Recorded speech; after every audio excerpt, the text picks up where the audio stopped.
और देश की भावी आशा के रूप में मेरे सामने बैठे प्यारे विद्यार्थियों, आज की इस प्रातःकालीन सभा में मैं आप सभी का हार्दिक अभिनंदन करती हूँ और अपने प्यारे विद्यार्थियों को बताना चाहती हूँ कि आज 26 नवंबर है और 26 नवंबर को हमारे देश में संविधान दिवस के रूप में मनाया जाता है,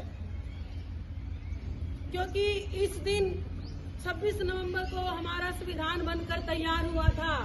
अब आप कहोगे कि 26 जनवरी 1950 को लागू क्यों हुआ जब 26 नवंबर को बनकर तैयार हुआ। तो प्यारे विद्यार्थियों, आप सभी जानते हैं कि हमारा देश 15 अगस्त सन 1947 को आजाद हुआ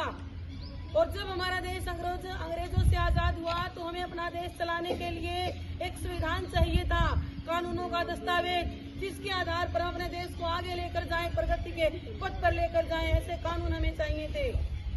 तो इसी कड़ी में क्या हुआ कि पहले से ही, आजादी से पहले ही हमारे संविधान निर्माण की प्रक्रिया शुरू हो चुकी थी।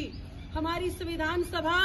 जिसका पहला अधिवेशन 9 अगस्त सन 1946 को हुआ था और उसके स्थायी जो अध्यक्ष थे वो डॉक्टर राजेंद्र प्रसाद थे और प्रारूप समिति के जो अध्यक्ष थे भीमराव अंबेडकर थे और बहुत से विद्वानों की सहायता से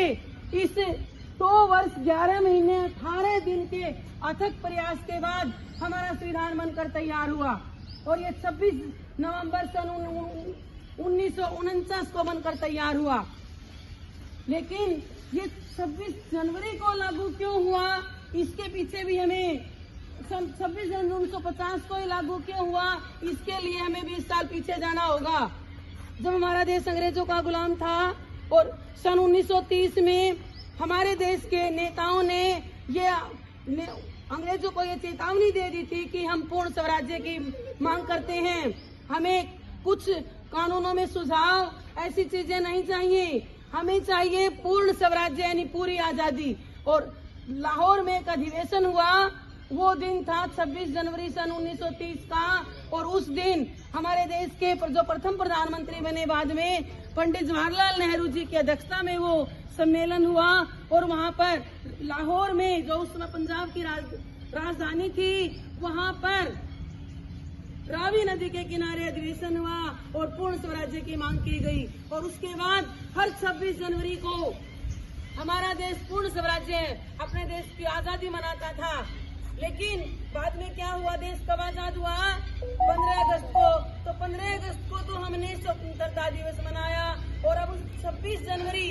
की याद को ताजा रखने के लिए कि हमने सन 1930 में पूर्ण स्वराज्य की मांग की थी, उस दिन को याद रखने के लिए, उस दिन के सम्मान में 26 जनवरी सन 1950 को हमारा संविधान लागू हुआ और बनकर तैयार हुआ था ये 26 आज के दिन 26 नवंबर को। पहले इस दिन को 26 नवंबर को कानून दिवस के रूप में मनाया जाता है। तो प्यारे विद्यार्थियों, हमारा जो संविधान है दुनिया का सबसे लिखित और सबसे बड़ा संविधान है, क्योंकि भारत देश बहुत बड़ा है, यहाँ नियमों और कानूनों की पग पग पर जरूरत है और हमारे संविधान में सभी नागरिकों को समानता का अधिकार दिया गया है। जो हमारे प्रारूप समिति के अध्यक्ष थे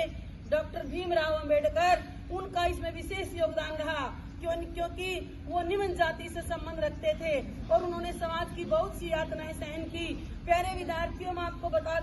बताना चाहती हूँ कि भीमराव अंबेडकर के पास 32 डिग्रियां थी, 9 भाषाओं का उन्हें ज्ञान था, लेकिन जब वो विदेश से लौटते हैं भारत में उन्हें एक अफसर का पद दिया जाता है। तो प्यारे विद्यार्थियों, निम्न जाति का होने के कारण उन्हें रहने के लिए घर भी नहीं मिलता, वो झूठ बोलकर किसी से किराए का घर लेते हैं और जब बाद में पता चलता है कि ये निम्न जाति का व्यक्ति है, चाहे वो कितने ही ऊंचे ओहदे पर था, उसको वहां से मारपीट कर निकाल दिया जाता है, वो जान बचाकर वहां से भागते हैं। और कितना दर्दनाक दृश्य है कि जब वो काम करते थे ऑफिस में तो जो चपरासी होता था वो उसको पानी भी नहीं पिलाता था और उनकी फाइल को फेंक कर मारता था कि निम्न जाति का जो है अफसर है वो हम उसकी गुलामी नहीं करेंगे, हम उसके अंडर काम नहीं करेंगे। तो जैसे प्रताड़ना उन्होंने सहन की और जब वो छोटे थे तो आप कितने कक्षा में बैठकर नहीं पढ़ते थे, कक्षा से बाहर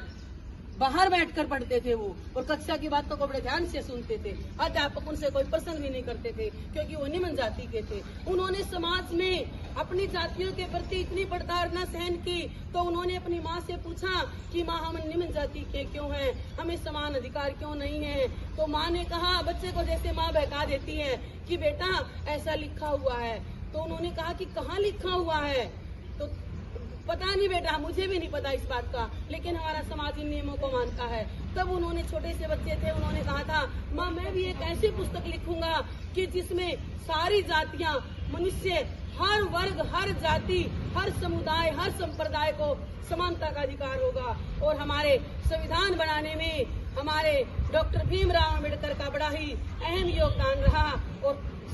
सभी जातियों का उन्होंने, सभी वर्गों का, पुरुष स्त्री सबके लिए समान कानून, समान नियम, अवसर की समानता, गरिमा की प्रतिष्ठा, सभी के लिए समान अवसर प्रदान किए। और हम महिलाओं के लिए भी, आपने सावित्रीबाई फुले का पाठ पढ़ा है संस्कृत में, वहाँ पर क्या था, जो पहली महिला शिक्षिका थी महाराष्ट्र की, जब उसने कन्या पाठशाला, पहली कन्या पाठशाला खोली, तो क्या हुआ, लोग पत्थर मारते थे, फेंकते थे, कीचड़ फेंकते थे। महिलाओं को पढ़ने लिखने का यानी कोई भी अधिकार प्राप्त नहीं था, घरेलू कार्य वो करती थी। हमारे भीमराव अम्बेडकर जी ने जो संविधान तैयार किया, उसमें महिलाओं को पुरुषों के समान अधिकार प्राप्त किए, प्रदान किए, और उन्हीं के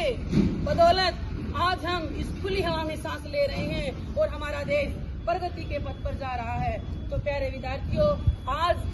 मैं आप सभी को संविधान दिवस की शुभकामनाएं देती हूँ। शुभकामनाएं देती हूँ।